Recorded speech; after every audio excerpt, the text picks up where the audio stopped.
My name is Ethan Carter, and 3 years ago, I believed I had everything I needed in life. I wasn't rich. I didn't own a luxury car or a penthouse overlooking Manhattan. I was just a software engineer living in a small apartment in Chicago, working long hours and chasing a dream that seemed impossible. But none of that bothered me because I had Sophia. Sophia Bennett had been my girlfriend for 5 years. We met in college, survived broke student life together, and built countless plans for the future. Every night we talked about the house we'd buy someday, the family we'd have, and the business I wanted to start.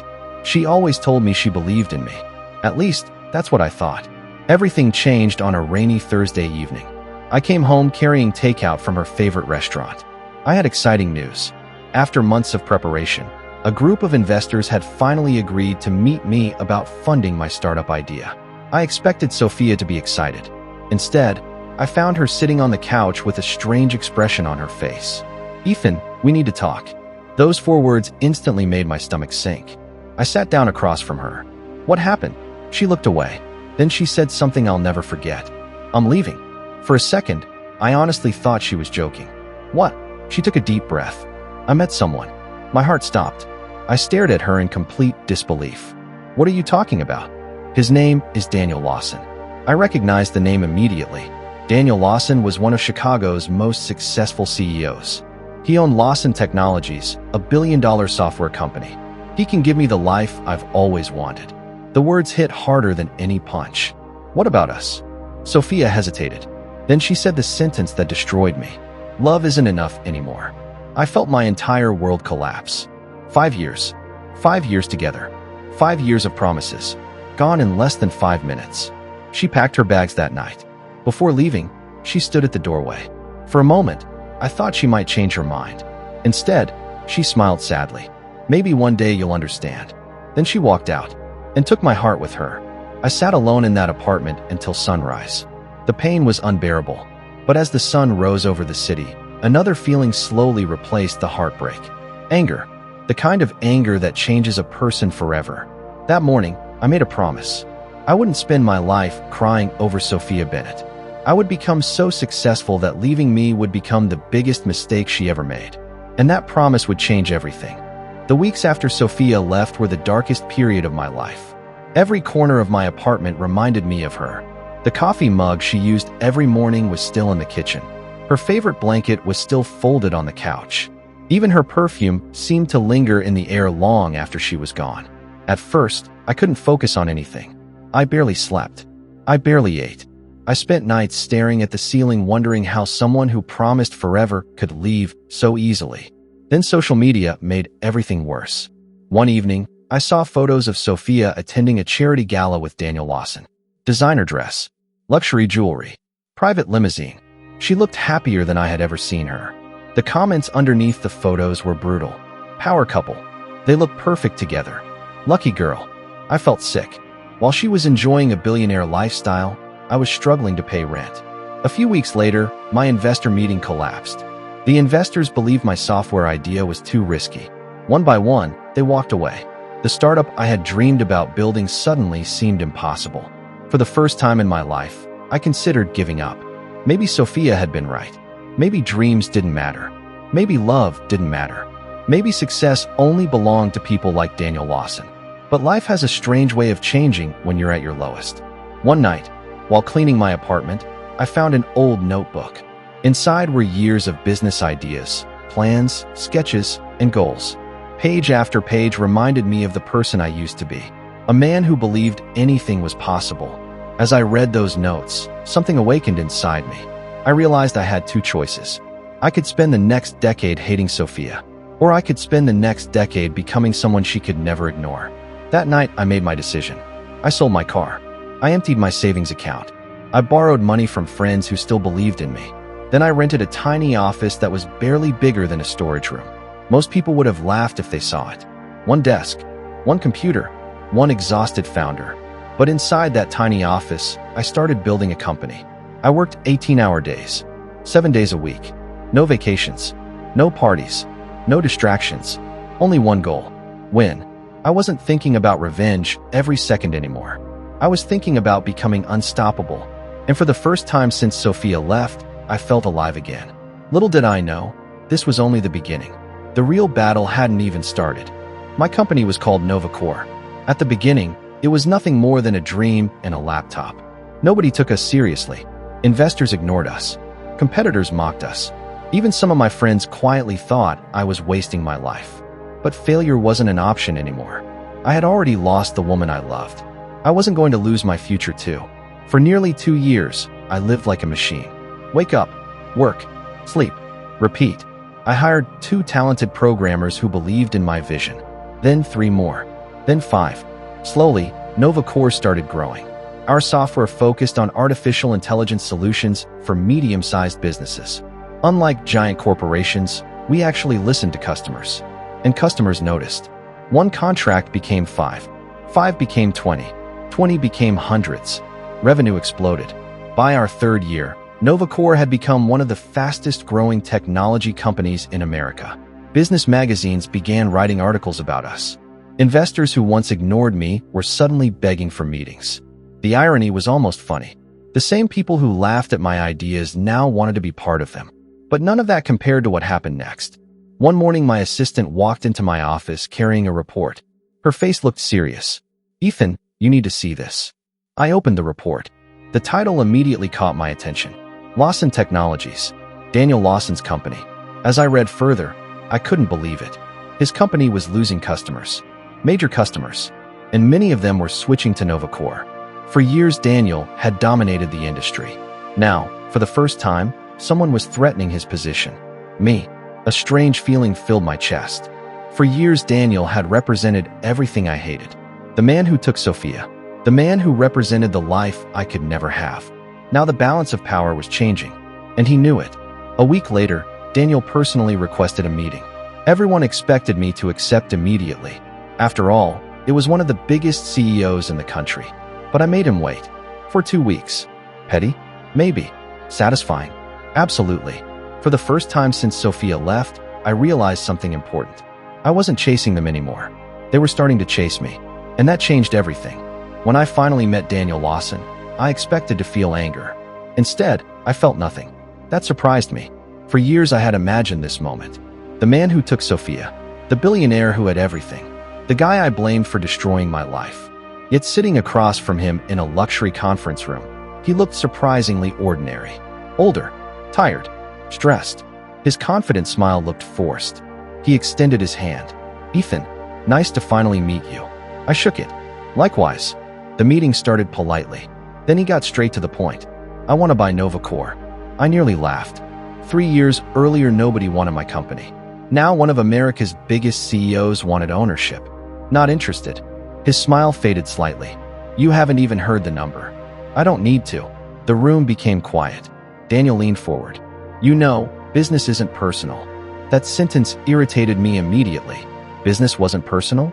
Maybe not for him. But for me, it had always been personal. He continued speaking. "We can work together." I looked him directly in the eyes. "No." For the first time, I saw genuine frustration on his face. The meeting ended shortly afterward. As I stood to leave, Daniel said something unexpected. "Sophia still talks about you sometimes." I froze. The name hit harder than I expected. 3 years had passed, yet hearing her name still affected me. I turned around. "What does she say?" Daniel hesitated. Then he answered honestly. "She wonders what would have happened if she'd stayed." For a moment, memories flooded back. The apartment, the promises, the heartbreak. Then I smiled. Not because it felt good, because I finally understood something. The woman who once left me because I wasn't successful enough was now wondering about the life she abandoned. And that realization felt better than revenge. It felt like justice. Little did I know, Sophia herself was about to return to my life. And everything would become far more complicated. 3 weeks after my meeting with Daniel Lawson, I saw Sophia again. Not in a magazine. Not on social media. In person. I was leaving NovaCore headquarters after a board meeting when I noticed a familiar figure standing near the entrance. For a moment, I thought my mind was playing tricks on me. But it was her. Sophia. The woman I had loved for 5 years. The woman who had broken me. The woman who had unknowingly created the version of me standing here today. She looked beautiful, just as I remembered. But there was something different about her. The confidence that used to fill her eyes was gone. Instead, she looked nervous. Almost scared. When our eyes met, neither of us spoke for several seconds. Finally, she smiled. "Hi, Ethan." It felt strange hearing my name from her again. "Hi, Sophia." An awkward silence followed. 3 years of history stood between us. 3 years of pain. 3 years of unanswered questions. I was wondering if we could talk. I should have said no. Every logical part of my brain told me to walk away, but another part of me wanted answers. So we went to a nearby cafe. For the first few minutes, the conversation felt uncomfortable. Small talk, polite questions, avoiding the obvious. Then Sophia finally looked at me. "I owe you an apology." I didn't respond. She continued. "I hurt you." I nodded. "Yes, you did." Tears appeared in her eyes. I was selfish. For years I had imagined hearing those words. Yet now that they were finally being said, they didn't bring satisfaction. Only sadness. Sophia explained that life with Daniel wasn't what she expected. The luxury was real. The money was real. The fame was real. But the happiness wasn't. Daniel treated relationships like business transactions. Everything had conditions. Everything had expectations. Everything had a price. Eventually she realized something. She hadn't left me because she stopped loving me. She left because she became obsessed with the life she thought money could provide. And by the time she understood her mistake, it was too late. I listened quietly. Then she asked the question I knew was coming. "Do you hate me?" I thought carefully before answering. "No." She looked surprised. "I hated what happened." I paused. "But I don't hate you." For the first time, she cried openly. And for the first time in years, I saw genuine regret in her eyes. But regret doesn't erase the past. And neither of us knew what the future would bring. While Sophia was trying to make peace with her past, Daniel Lawson was preparing for war. NovaCore had become a serious threat. Every quarter, we gained more customers. Every quarter, Lawson Technologies lost more. Industry analysts started making dangerous predictions. Some believed NovaCore would eventually become the market leader. Daniel couldn't accept that. A few days after Sophia and I met, the attack started. Fake news articles appeared online. Anonymous reports accused NovaCore of unethical practices. Investors suddenly received mysterious warnings. Competitors began spreading rumors. At first, the attack seemed random. Then my security team discovered the truth. Everything led back to Lawson Technologies. Daniel was trying to destroy my company. Not through innovation. Not through competition. Through manipulation. The old version of me would have reacted emotionally. The new version stayed calm. I gathered my executive team. Then we started collecting evidence. Every email. Every financial transaction. Every secret agreement. The deeper we investigated, the uglier things became. Lawson Technologies wasn't just attacking competitors. The company had hidden years of corruption, bribery, fraud, market manipulation, illegal contracts. The evidence was overwhelming. My lawyers were stunned. My advisors were shocked. For months, we quietly built our case. Daniel had no idea what was coming. He thought he was hunting me. In reality, he was walking into a trap built carefully over an entire year. And when the time came, I planned to destroy everything he had spent decades building. Not because of Sophia, not because of jealousy, because people like Daniel believed they could hurt others without consequences. And I intended to prove them wrong. The collapse happened faster than anyone expected. On a Monday morning, major news networks released investigative reports exposing Lawson Technologies. The headlines were everywhere. Financial fraud, corporate corruption, illegal business practices. Government agencies immediately launched investigations. Stock prices crashed. Investors panicked. Board members resigned. Within days, billions of dollars disappeared. The empire Daniel Lawson spent 20 years building was falling apart in front of the entire world. I watched everything unfold from my office. Not with excitement, not with joy, just quiet satisfaction. Because justice had finally arrived. Then came the moment nobody expected. Daniel requested another meeting. This time he wasn't a powerful CEO. He was a desperate man. When he entered my office, he looked completely different. Older, broken, defeated. He sat across from me. For a long moment, neither of us spoke. Finally, he looked up. "You did this." I answered honestly. "No." I slid a file across the table. "You did." Inside the file was evidence of every illegal decision he had ever made. Daniel stared at the documents. His hands trembled. The truth was impossible to deny. His downfall wasn't caused by me. It was caused by years of his own choices. Before leaving, He asked one final question. Was this revenge? I thought carefully. Then I answered, no. I smiled slightly. It started as revenge.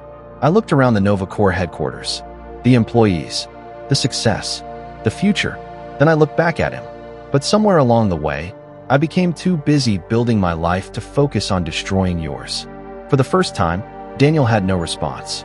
He simply stood up and walked away. And with that, one chapter of my life finally ended. But another one was just beginning. Months passed after Daniel's downfall.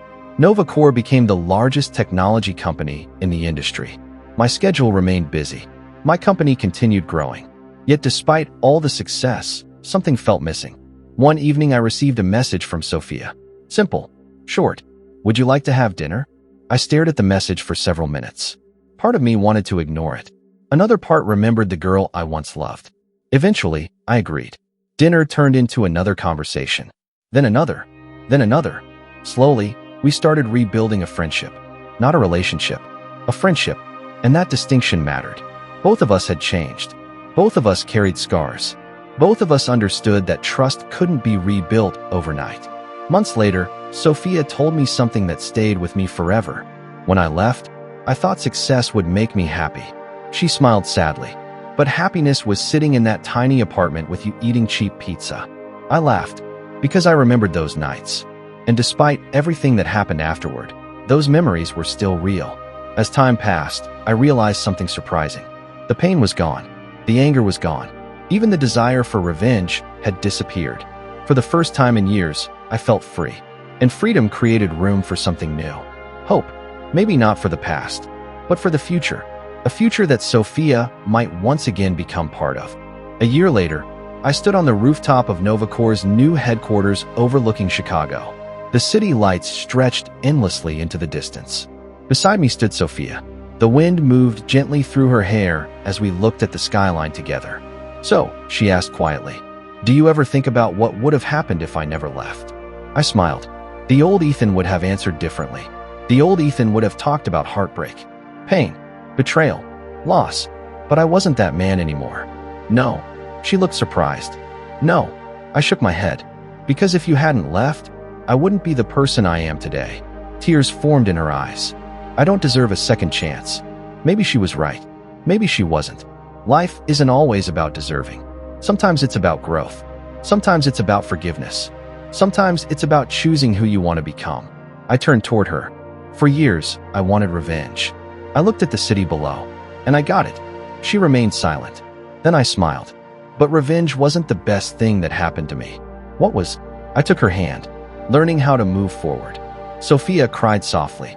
Not because the past disappeared, not because everything was perfect, but because after years of mistakes, pain, and regret, there was finally a chance for something better.